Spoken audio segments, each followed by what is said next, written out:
Craig's back. Got to talk about Macklin Celebrini. Still cannot believe how amazing this kid is. 19 years old. He scores the first goal of the game on Wednesday. Craig, he assists on 2 more, including the OT winner. What else can we possibly say about Celebrini at this point, Craig, that hasn't already been said? Nothing, Jay. So on to the next question, please, because there's nothing we can add to this.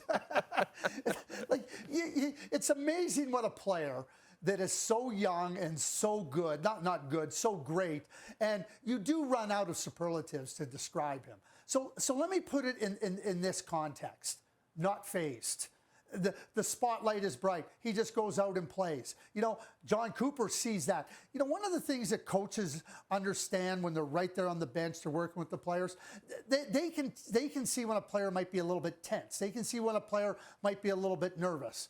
John Cooper sees somebody that is unnerved, that doesn't have any type of anxiety about going out in overtime, about playing with Connor McDavid. And I think that speaks volumes about Macklin Celebrini just being so secure in his own game. We know how great he is with all the skills and everything he does, but that sense of security that he has, this is who I am, this is what I'm going to do, and you can trust me. I mean, bottom line is that trust is just magnified. We talk about 11 points being the standard, which Connor McDavid now has tied for most points in an Olympic year. Macklin Celebrini's got a chance to pass that as well as a 19-year-old. That is beyond impressive what Macklin Celebrini is doing. And guess what? His brightest days are still ahead of him. It's remarkable, Craig. And then we talk about the Canadian goaltending. It's held up, and John Cooper went to bat for Jordan Binnington after this game, said the team needs to be better defensively. We saw Binnington make those 2 massive saves in overtime on the breakaway. How about you, Craig? Just for the eye test for what you saw on Wednesday, how much confidence do you have in Jordan Binnington moving forward? 100%. 2 things about Jordan Binnington. He's confident, and he's not scared. And you get into these moments in the game, and I just talked about it with Celebrini, and you might get a little anxious, you might get a little tense. There's none of that. It feels like as the game gets into its more critical stages, it's more important moments, and there can't be any more important moment than in overtime.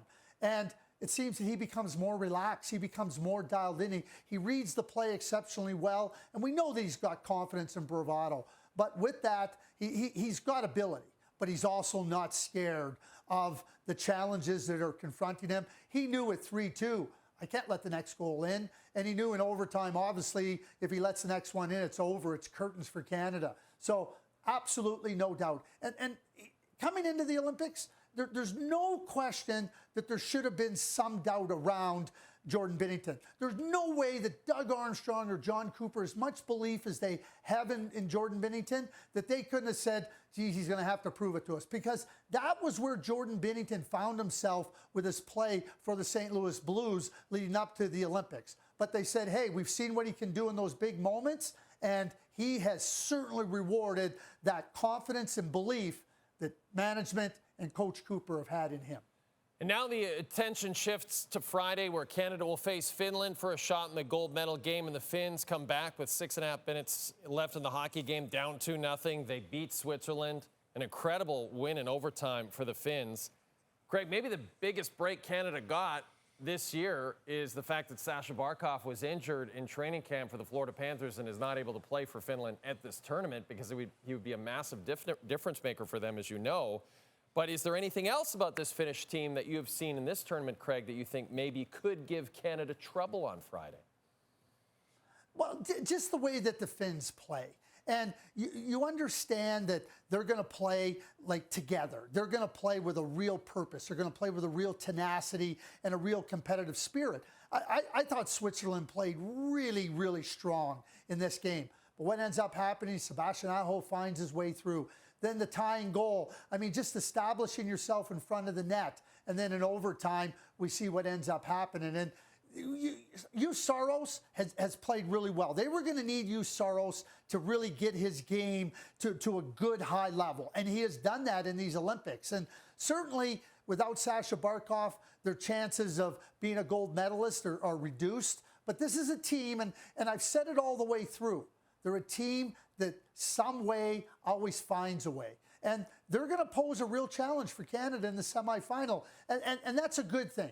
I will say this, though. Connor McDavid might be the happiest guy on the planet knowing that he doesn't have to face Sasha Barkov in an Olympic quarterfinal, because he just saw him for the last 2 Stanley Cup final series, and he, not that he's happy that Sasha Barkov is hurt, but he's happy that he doesn't have to face him in such an important game. Yeah, I think basically no offensive player wants any part of having to face Sasha Barkov at any time. It's true. So, that's Craig, actually, one more quick one for you. You were talking about how well Switzerland played. Basically, the whole tournament is one of the takeaways for me of these Olympics, and I'm curious if you feel the same way, is just the fact that I feel like we now have to lump Switzerland in with all the traditional hockey powers now in a way that we never did before this tournament, just the way they performed and the amount of great NHL players they have. Are they a hockey nation now in your mind? Yeah, I think they've moved themselves into the conversation, Jay, just as you pointed out. I gush about Patrick Fischer. Like, as a person, I think the world of him. But as a leader of the Swiss Ice Hockey Federation and the coach of this Olympic team, I think he's done marvelous work. You watch what he's done with Switzerland. I watch what Miro Shatan has done with Slovakia. And we can sit here and say, oh, look at where they're at. It started years ago with these guys. And what they did was they had a vision and they had a commitment. And they had obstacles. Make no mistake, they had obstacles within their own federations. And they said, no, this is the right way to do it. They had the courage of their convictions and the strength of their vision. And that's what we're seeing. And I think we should all be celebrating not only that Slovakia is playing for a medal in these Olympics, but also the rise of Switzerland. And certainly I give big flowers, roses, to Patrick Fischer. And one more quickly before you go, Craig. Still feeling good about Canada-US in the gold medal game? Your original prediction? I am. Although, there was times during the quarterfinal games on Wednesday, I said it's like my bracketology during the World Junior. All it takes is one thing, and it all goes up in flames. It's still alive. I still see Canada and the USA playing on Sunday in the gold medal match. Thanks for this, Craig.